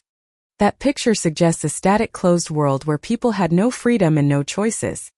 But hidden documents and archaeological evidence are gradually breaking apart that overly simple model. First, not all peasants were serfs. Many surviving land contracts show that there were free peasants, people who rented land, paid taxes, or produce, but had the right to leave and move elsewhere. A charter from the 11th century states plainly, the tenant may return the land and go elsewhere after the harvest. This directly contradicts the idea that all peasants were locked to the soil. Even limited that freedom of movement was a form of choice. Even among serfs, conditions varied. In some places, they owed heavy dues and forced labor. In others, they kept much of their harvest and even took part in village councils to decide local matters. Some records describe villages electing their own headman, settling disputes before they ever reached a lord or a bishop. These details reveal that medieval society didn't run only from the top down. It also had self-governing structures from the bottom up. Women, too, had more rights than we often assume. Legal texts and trade contracts show widows retaining property and even taking part in business deals. In some Italian cities, women from merchant families signed loan agreements or purchase contracts. In rural communities, women managed land while their husbands were away. And many 11th and 12th century wills show daughters inheriting property. Far from full equality, yes, but still enough to challenge the stereotype of medieval women as completely invisible. Medieval towns created yet another social space. As trade grew, townspeople and merchants rose as a force outside the old three orders of clergy, nobility, and peasantry. Town charters show merchants forming guilds, craftsmen organizing associations, writing their own rules, and defending their rights against both nobles and the church. These were the first steps toward a kind of civil society where people found collective power beyond the rigid pyramid. Even the knightly class, usually pictured as the noble's loyal servants, was more fluid. Many knights weren't born noble. Some were peasants or townsmen elevated by wealth or military skill. A few became free knights serving under contract rather than permanent fealty. This created room for social mobility where individuals could climb by merit or fortune. Another fascinating discovery is the presence of collective rights. Many villages managed shared pastures, forests, and ponds. Rights to graze, gather wood, or fish were written into agreements with penalties for abuse. These comments show that medieval people didn't live only in submission. They knew how to organize and defend community rights. Archaeology adds to the picture. Excavations of 10th and 11th century homes reveal sturdy structures, varied household goods, and even small luxuries. This shows that social hierarchy wasn't absolute. Even within the same village, some families were wealthier, others poorer, and this inequality paradoxically created openings for social movement. Of course, the darker side remained. Many still lived under the burdens of serfdom. Many women were excluded from real power. Many communities suffered under oppression. But the coexistence of constraint with freedom, of hierarchy with collective rights, of rigidity with flexibility proves that medieval society was far more colorful than the old pyramid model suggests. It wasn't only the shadow of oppression. It also carried the light of adaptation and social creativity. If social structures show us how power operated, then daily life brings history back to its most human scale. After all, history isn't written only in wars, treaties, and decrees. It's also written in simple meals, the noise of a crowded market, jokes at a festival, and the small worries of everyday life. Through these fragments, we realize that medieval people did not live in a silent age, but continued to dream, to hope, to fear, and to love, just as we do today. Archaeology has revealed vivid details from ordinary homes. In small kitchens, archaeologists have found worn wooden spoons, darkened ceramic pots, and animal bones still marked with cuts. From these, we know meals were built around grains and vegetables with meat reserved for holidays, washed down with homemade beer or wine. In wealthier areas, spices like pepper, cinnamon, and ginger appear, proof that food culture was far from bland and was enriched by trade. Even commercial records note the prices of cheese, barrels of ale, or fees for hiring a baker. Tiny figures that paint a concrete familiar picture of daily life. Markets were the beating heart of public life. Chronicles, contracts, and travel journals all mention seasonal fairs, which were not just places to trade goods, but also to meet, share news, and even find a spouse. One merchant described the great fair at Champagne. The Italians bring wine. The Flemings bring cloth. The Germans bring iron. And the locals bring honey and cheese. Such scenes conjure up a colorful, bustling world, far removed from the idea of a dark and lifeless Europe. Collective life also shines through folk literature. There were work songs sung in the fields, satirical jokes about gluttonous monks, lullabies with legendary heroes. One manuscript even has a note scribbled in the margin. Forgive the spelling. My hand shakes from the cold. Just a small complaint. But it brings us face to face with a real person sitting in a freezing room, hand trembling, yet still determined to record the words of the community. Even in hardship, solidarity was recorded. One chronicle tells, that year the harvest failed, but the villagers shared their grain and no one starved. This isn't just data. It's a human story of community resilience. Some legal records even show village councils intervening to regulate wheat prices and prevent profiteering. An early form of social protection. Festivals and rituals of inversion added another layer of color. On certain days, peasants dressed as nobles. Students mocked their teachers. And whole villages sang and danced together. For a moment, social order was turned upside down. That temporary release itself is proof of vitality. Even amid plague and war, people found ways to laugh and push back their fears. A 12th century student's travel diary describes arriving in Paris to study cramped dormitories, meager meals, yet an electrifying atmosphere of debate with fellow students that left him exhilarated. In those shaky lines, we see a hunger that reached beyond the lot of ordinary life. A hunger to learn, to see more of the world, to change one's destiny. Daily life in the Middle Ages then was anything but monotonous. It had worry and want but also sharing. It knew suffering but also laughter. It held shadows but was full of hope. And within that collective picture, history feels closer and more real than ever. A reminder that even in the hardest times, people always found ways to live, to love, and to dream. By now, after exploring hidden texts that reveal the richness of Europe's economy, law, knowledge, religion, and daily life, a bigger question emerges. Why do we even call this period the Dark Ages? The truth is, the term wasn't born from the period itself, but from Renaissance and Enlightenment writers.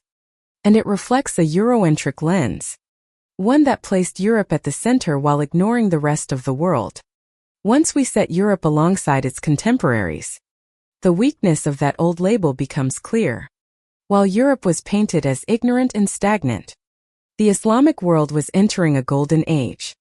Baghdad in the 9th and 10th centuries with its House of Wisdom, Beit al-Hikmah, became a center of translation and research where Aristotle, Euclid and Galen were not just studied but expanded upon. Scholars like Al-Khwarizmi laid the foundations of algebra. Avicenna wrote the canon of medicine used in Europe for centuries. Averroes debated Aristotle with influence spreading across the Mediterranean. Side by side, it's obvious what was called Europe's darkness was only one part of the picture, while intellectual light blazed elsewhere. In the East, China under the Tang and Song dynasties reached extraordinary heights. In the 9th century, while European chronicles lamented poor harvests, woodblock printing was already widespread in China, producing books in large numbers. By the 11th century, when Europe was only beginning its first universities, China was using gunpowder, the compass, and movable type printing. These innovations didn't just advance warfare. They expanded trade, spreading along the Silk Road and shaping the wider world. In South Asia, India under the Guptas and later kingdoms left a legacy of philosophy, mathematics and art. The concept of zero, the decimal system, and Buddhist and Hindu philosophical texts continued to circulate during the very centuries when Europe was supposedly asleep. Indian merchants remained central to the Indian Ocean trade, carrying goods and ideas to Arabia, Southeast Asia, and Africa. Even in the Americas, the later Maya civilization built magnificent cities, developed sophisticated astronomy, and maintained complex calendars. Though many cities declined in the 9th and 10th centuries, the remains proved this was no dark society, but a high civilization undergoing its own transformations. In Africa, the Ghana Empire 9th to 11th centuries controlled the trade of gold and salt, anchoring a wealthy network that stretched from the Sahara to the Mediterranean. Islamic writers describe its riches in awe, with gold so abundant it stunned foreign visitors. While Europe is often painted as poor, Africa was already an economic hub. Seen in full, the phrase Dark Ages only makes sense if we project from a narrow view, placing Europe at the center and disregarding all else. But in a global frame, we see a multipolar world.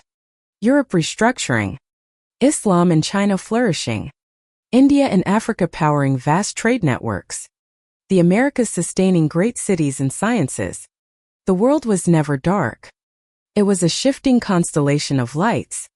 More importantly, this comparison helps us break the Eurocentric bias.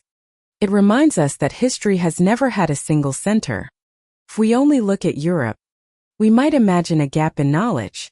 But when we widen the view, we see a world in motion, different civilizations rising, exchanging, and innovating side by side. Europe, even in its struggles, remained a link in this global chain. And this lesson matters not only for the past, but for the present. History and the world today are always diverse and multipolar. No single center monopolizes the light. Every civilization has its moments of brilliance and decline. Understanding this frees us from the shadow of a dark age that was never truly global, but only the invention of a narrow lens. From this global comparison, we now return to Europe to look closely at one special case: the Byzantine Empire and the early Islamic world. Two centers of power and knowledge that stood strong, directly challenging the idea that the entire world had fallen into darkness. Once we step outside the Eurocentric lens, the map of the medieval world changes instantly. While Western Europe was labeled dark, right beside it, Two great centers of power and knowledge shone brightly: the Byzantine Empire in the east and the early Islamic world stretching from Spain to Persia. Neither merely preserved civilization. They became global conduits of knowledge, keeping the flame of the classical past alive and preparing the fuel for Europe's eventual revival. Take Byzantium first, the Eastern Roman Empire that endured for more than 1,000 years after the fall of the West. Its capital, Constantinople, with impregnable walls and a strategic location, was not just a military fortress, but a thriving hub of economy and culture. Surviving chronicles, laws, and art reveal a society far from darkness. The solidus coin remained stable. Trade across the Black Sea and Mediterranean flourished, and the court maintained a sophisticated bureaucracy. The Justinian Code, the Corpus Juris Civilis, became the backbone of later European law. This was not collapse. It was structured continuity. Byzantium also safeguarded and expanded classical learning. In the libraries of Constantinople, the works of Aristotle, Plato, and Hippocrates were copied and taught. Byzantine scholars didn't merely preserve. They wrote commentaries, developed theology, philosophy, and science further. While Western Europe was still struggling to rebuild order, Byzantium stood as an intellectual bridge to the East, ensuring that knowledge would one day return westward through waves of translation. Meanwhile, the early Islamic world erupted like a whirlwind. From the 8th to the 11th centuries, a golden age took shape. Cities like Baghdad, Cordoba, and Cairo became global centers of learning. Contemporary sources describe an astonishing openness. Greek philosophy translated into Arabic. Indian mathematics absorbed. Local knowledge expanded into new systems. Al-Khwarizmi founded algebra. Avicenna wrote the canon of medicine, a cornerstone for centuries. Averroes reinterpreted Aristotle with influence spanning the Mediterranean. Al-Biruni explored astronomy and science in ways that prefigured modern inquiry. Far from simply preserving, the Islamic world was inventing. Crucially, these centers connected global knowledge. From China, they adopted paper and revolutionized book production. From India, they took the concept of zero and the decimal system, opening a new mathematical era. From Greece, they absorbed philosophy and science, then critiqued, refined, and passed them back to Europe. Without this Islamic bridge, it's no exaggeration to say Europe would have lacked the intellectual raw material for its renaissance. One place makes this clear: Cordoba in Islamic Spain, an island of light right within Europe. Its libraries held hundreds of thousands of manuscripts, while northern monasteries often preserved only dozens. Jews, Muslims, and Christians worked side by side translating, debating, and compiling. Later, Latin manuscripts carried from Cordoba into France, and Italy opened a new intellectual current. This alone proves that darkness never covered the continent entirely. There were oases of brilliance alive within it. The parallel strength of Byzantium and the Islamic world shows us plainly history cannot be reduced to a single global night. While Western Europe was restructuring, the East and the Mediterranean South remained prosperous, creative, and intellectually alive. Look wider and the label dark collapses. It was dark only from one narrow angle, while from another it blazed with light. And once we see this, the need to rewrite history becomes undeniable. The story is not of one center falling into darkness and then rising again, but of many centers coexisting, declining, flourishing, and reshaping one another.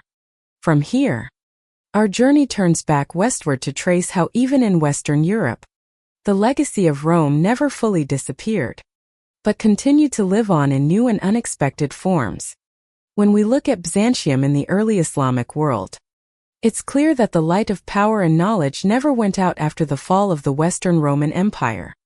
But even within Western Europe itself, the very place long thought drowned in darkness, the legacy of Rome never truly vanished. The empire collapsed, yes, But its imprint lived on in law, language, infrastructure, and in the collective memory of medieval people. One of the clearest continuities was Roman law. Even though the imperial bureaucracy had dissolved, many of its legal principles endured. Legal documents from the 6th to 9th centuries show that basic concepts, inheritance rights, property ownership, contractual obligations remained in use. The Salic law of the Franks or the Anglo-Saxon and Lombard codes all bear traces of Roman influence blended with local custom into hybrid systems. Reading these texts, we realize Rome did not die. It adapted under new disguises. Language tells the same story. Latin remained the tongue of the church, of scholarship, and of law. It connected distant regions into a common intellectual world. Yet at the same time, it mixed with local dialects, giving birth to new vernaculars: French, Italian, Spanish, Portuguese. Even today, when we speak those languages, we are speaking the airs of Rome. The empire may have fallen, but its soul, the Latin tongue, never went silent. Infrastructure, too, carried Rome's shadow. Roman roads, though worn, still served for travel and trade. Bridges, aqueducts, and drainage systems survived, shaping how people organized their landscapes. A monastery chronicle from the 8th century records peasants reusing stones from Roman ruins to build new churches. Proof that Rome still lived quite literally in every brick. The Roman legacy also survived in the very idea of the state. Though new barbarian kingdoms took power, many rulers cloaked themselves in Roman imagery to claim legitimacy. When Charlemagne was crowned Holy Roman Emperor in 800, his ambition was not just conquest. It was to present himself as Caesar's rightful heir. Rome as an ideal remained a powerful anchor invoked by dynasty after dynasty. Religion carried the Roman thread as well. Early Romanesque churches were built directly on the basilica model. Mosaics so common in the empire continued to shine in cathedrals and palaces. Even Roman agricultural festivals were Christianized but retained their folk spirit. Christianity in the Middle Ages was not a foreign replacement. It absorbed and reshaped Rome's traditions into a new identity, and medieval people themselves were acutely aware of this past. In countless manuscripts, monks and scholars invoked the Imperium Romanum as a presence both distant and close. To them, Rome was not a dead past. It was a living memory, a reference point for comparison, for longing, and for claiming continuity. In truth, the so-called Dark Ages were not an absolute break after Rome. They were a period of transformation when the fragments of empire were restructured into new forms. Rome never disappeared. It lived on in every document, every road, every custom, and in the political dreams of rulers. And it was precisely this continuity that allowed Europe when the Renaissance came to revive Rome, because Rome had never completely left them. From here we turn to one pillar in particular, the institution that most powerfully preserved Rome's memory and knowledge: the monasteries and the church. Far from being merely conservative or repressive, they were enduring lamps of light, keeping knowledge alive through chaos and ensuring that the legacy of Rome still burned into the medieval age. In popular imagination, the church is often seen only as a symbol of conservatism and repression. But when we look closer at surviving texts and material evidence, a far more complex reality emerges. In a Europe fractured politically, monasteries and the church became its most enduring pillars, preserving memory, community, and spiritual life from complete collapse. First, monasteries played an undeniable role in organizing local communities. As central governments crumbled, monasteries became places of refuge and relief. Chronicles record them opening granaries during famines, helping villages recover after raids, even rebuilding bridges and roads after wars. Local parishes, too, did far more than perform rituals. Priests often acted as mediators in disputes, as record keepers of events, and as teachers of basic Latin to children. In a world without the guiding hand of the state, the church's network became a substitute skeleton, connecting millions of people through shared rules and practices. Monasteries were also economic centers. They didn't just pray. They farmed fields, raised livestock, brewed beer, and cultivated vineyards for wine. Legal documents show they hired workers, traded goods, and even lent money. In doing so, monasteries sustained local populations while accumulating resources to build churches and repair infrastructure. Surviving complexes from Cluny in France to Monte Cassino in Italy proved that if Europe had truly sunk into total poverty, such grand projects could never have been built. The church also preserved a common language and culture, while local dialects evolved into French, Italian, German, and others. Hayton remained the shared medium of law, scholarship, and worship. Thanks to this unity, a scholar in Ireland could correspond with a colleague in Italy, and a manuscript from Spain could be read in England. Without this Latin foundation sustained by the Church, Europe could not have rediscovered the cultural cohesion it needed to enter the Renaissance. Religious art and architecture added another dimension. Romanesque and Gothic churches with their soaring vaults and radiant stained glass were not only houses of prayer but also cultural centers. They served as stone books teaching scripture to the illiterate, and as monuments of collective artistry that embodied humanity's drive to reach higher. These works directly contradict the notion of a dark and stagnant Europe, showing instead its ability to mobilize resources and fuel artistic creativity. Of course, the darker side of the church is also real. It sometimes imposed doctrine, controlled belief, and prosecuted heresy. Yet, ironically, even in doing so, it left behind records that preserved the very diversity of thought it tried to suppress. Heresy trials and bans in their detail kept alive ideas that might otherwise have been erased. Taken together, monasteries and the church formed the backbone of medieval Europe, sustaining communities, nurturing economies, unifying culture, and inspiring art. Thanks to them, Rome's memory was not lost. Thanks to them, fragments of civilization did not scatter into darkness, but were preserved, waiting for the right moment to blossom again. And from this solid foundation, the green shoots of knowledge, art, and society found fertile ground preparing for the great transformations of the Renaissance. One of the clearest green shoots of renewal was education. Schools attached to churches and monasteries at first intended only for training priests gradually expanded to teach literacy to ordinary children. A text from 11th century Chartres describes a class where peasant children were taught basic Latin. The curriculum was simple, but it marked the beginning of a lasting tradition of schooling. From there, centers of learning grew larger and eventually became the universities of Bologna, Paris and Oxford, the nuclei of Western education. Another green shoot was art. The heavy-walled Romanesque churches with their narrow windows followed by the soaring Gothic cathedrals with radiant stained glass testified not only to economic and religious strength, but to a restless creative spirit that went far beyond preservation. Fresco, sculptures, and stained glass panels didn't only illustrate the Bible. They also showed daily life. Peasants harvesting, blacksmiths working, children playing. Far from silent, medieval art was alive, preparing the ground for the Renaissance explosion of beauty. In philosophy and thought, debates between reason and faith became a tradition. The writings of Anselm and later Abelard show attempts to prove God through logic, paving the way for scholastic theology.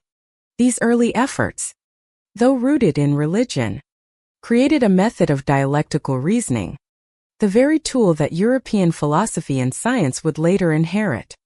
It's no exaggeration to say that in the so-called darkness, people were learning to argue, reason, and question the core acts of science itself. Even in social life, the sprouts of change were visible. The rise of the Champagne fairs where merchants from across Europe gathered not only created vast trade networks, but also laid the foundation for urban culture. Small towns evolved into guild centers where craftsmen organized themselves, set professional rules, and defended their rights.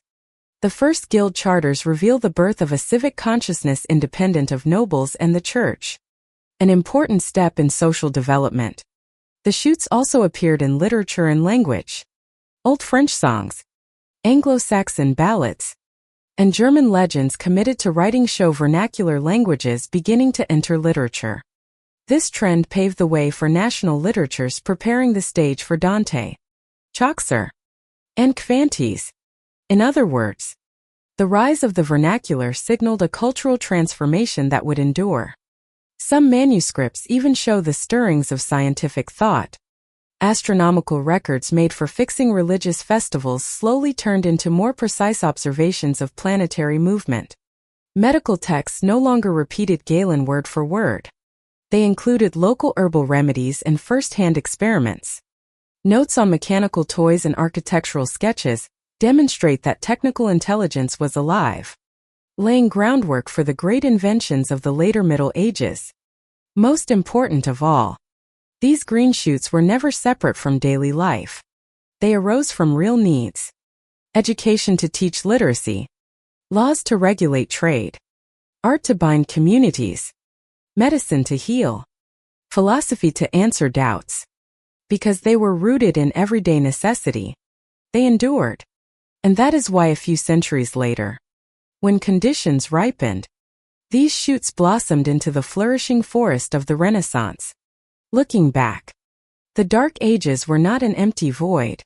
They were more like a long winter where seeds lay hidden beneath the soil. From above all seemed still, but underneath life continued, preparing for spring. And manuscripts, artifacts, and everyday records prove it. That winter did not kill intelligence. It only covered it until the day it rose again, stronger than before. And now, as our story nears its conclusion, and as new evidence forces modern historians to rewrite the very idea of the Dark Ages, debate and disagreement naturally follow. Because history is never just a pile of data. It is how we interpret that data, the frame we place it in, and the story we tell ourselves about who we are. Here we see history's other face. It is not a neutral report, but an ongoing, sometimes tense dialogue among competing perspectives. One group of scholars stresses that despite signs of vitality, decline was very real. They point to the collapse of Roman urban infrastructure, amphitheaters abandoned, roads falling into disrepair, cities shrinking. They cite chronicles of famine, plague, and depopulation. For them, you cannot dismiss widespread suffering and loss simply because we found a few peppercorns in a grave or a handful of copied manuscripts. In this view, darkness is not absolute but a shorthand for genuine crisis. Others argue the opposite, that the very label Dark Ages was flawed from the start. History, they remind us, is never one-dimensional. Yes, there was loss, but alongside it came continuity, creativity, and change. To call it dark is to deny the centuries in which people still farmed, traded, wrote letters, composed poems, and observed the stars. That label is not only unfair to the past, it distorts how we understand human progress. Instead of darkness, they propose we see it as a transitional period, an early Middle Ages with its own distinct character, not to be unfairly measured against Rome or the Renaissance. Between these poles lies a rich field of debate. Some scholars adopt a regional approach, acknowledging that some areas fell into deep decline, like Britain after Rome's withdrawal, while others thrived, such as Italy or Spain, connected to the Islamic world. Others emphasize the global context. Can we really call the 7th to 10th centuries dark when China, India, and the Islamic world were at their peaks? The real issue, they argue, is not whether the age was dark or bright, but whether we can widen our lens to embrace a multipolar view. The debate also extends to storytelling. Should we still use Dark Ages as a metaphor for decline because it's vivid, easy to grasp, and pedagogically useful? Or should we abandon it entirely since it carries Eurocentric prejudice and erases richness? Some teachers still use the term but with disclaimers as a way to teach students critical reflection. Others have dropped it altogether, replacing it with early Middle Ages. This is not just a scholarly quarrel, but a negotiation over language itself because language shapes thought. New discoveries from modern science only sharpen these tensions. When AI deciphers a manuscript, when archaeology uncovers new finds, each revelation is interpreted in different ways. One historian may see it as proof of continuity. Another may call it an exception against a backdrop of decline. This very divergence shows that history never ends with a discovery. It only opens up new layers of debate. And that in the end is what gives history life. Debate is not a sign of chaos. It is evidence of vitality. History is never a fixed story. It is always being retold, questioned, and challenged. And far from weakening the discipline, this makes it stronger. For each perspective forces us to look harder, to ask more, to resist the comfort of easy assumptions. At a deeper level, these debates touch on cultural identity. If we admit that the Dark Ages was a myth invented to glorify the Renaissance, then we must also admit that much of Europe's self-story was built on a false contrast that reshapes not only history but Europe's understanding of itself in the wider world. And while that unsettles some conservative scholars, others welcome it as a chance to free historical imagination from old ruts. In the end, we see clearly disagreement and debate are not weaknesses, but the very heartbeat of history. History has never been about uncovering a single absolute truth. It has always been about widening our horizons again and again. After all the fierce debates, a larger question arises. How many secrets of the so-called Dark Ages still remain hidden? Because if just a handful of manuscripts, trade contracts, or personal letters were enough to shake the old picture of history, we must wonder what power still lies in the pages left unread, in the soil beneath our feet, or even in familiar buildings whose walls may yet conceal untold stories. The first thing to remember is the sheer mass of material still untouched. Monasteries, cathedrals, and royal archives across Europe still hold millions of manuscripts, many never studied in depth. The Vatican alone has miles of shelving packed with documents, some unopened since the 17th century. Among them are countless medieval copies containing details of daily life, law, and knowledge that could transform our understanding of an entire age. Then there are the palimpsests, parchments scraped and written over that remain in abundance with multispectral imaging. Researchers uncover new layers every year. Today it might be a marginal note on Aristotle, but tomorrow it could be a completely lost work or a forgotten personal diary. Surprises lie just beneath the ink, waiting for technology to bring them to light. Archaeology, too, has only scratched the surface. Many medieval cities still lie beneath modern streets. Every excavation reveals more. Markets, homes, tools. In York, waterlogged soil preserved wooden objects, grains of wheat, even traces of fertilizer. Priceless data for reconstructing everyday life. In Germany, recent digs have uncovered drainage systems and public baths that lasted far longer than we once thought. Each new site strikes another blow against the old image of poverty and stagnation. And the hidden evidence isn't confined to Europe. How many artifacts from China, India, or the Islamic world still lie scattered in European ports? How many traces of intercontinental trade remain buried? A shard of Chinese porcelain in Venice, an Islamic coin in England, a Byzantine pendant in Scandinavia. Each small object can redraw the map of global commerce. And surely many such pieces remain undiscovered. New technology is opening further doors. Ancient DNA research barely 2 decades old has already rewritten our knowledge of plague. Satellite imagery and AI are revealing the outlines of forgotten cities beneath forests and farmland. Radioarbon and isotope analysis continue to sharpen our dating. This means that every year medieval history has the chance to be rewritten. Not through massive revolutions, but through the steady accumulation of small discoveries. What makes this so compelling is that we cannot predict where the next breakthrough will come from. A forgotten manuscript may shed new light on astronomy. An excavation may reveal a medieval city larger than anyone imagined. Or fresh evidence may force us to rethink Europe's relationship with other civilizations, perhaps proving that its borrowings from Arabia and India ran deeper than we knew. Each possibility is like a branch waiting to reach into the sunlight.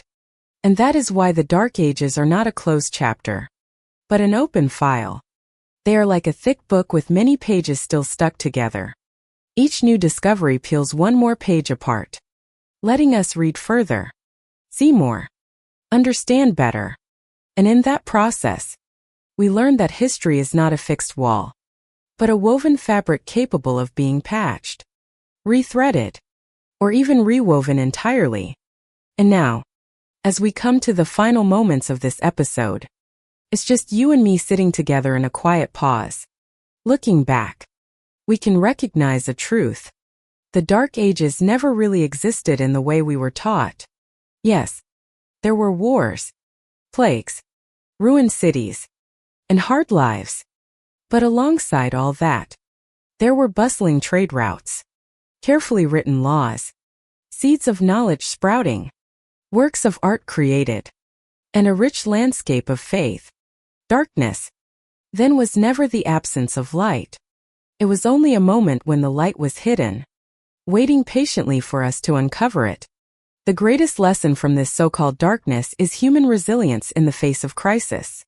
The monks who copied texts in the cold, the merchants who risked their lives at sea, the peasants who shared their grain so no one would starve, the scholars who debated philosophy in cloisters. All of them proved that people never surrendered to circumstance. Even as empires fell and infrastructure crumbled, human beings still found ways to preserve order, guard memory, create art, and nurture hope. That tenacity, that quiet current beneath the surface, could never be extinguished, no matter how many layers of prejudice tried to cover it.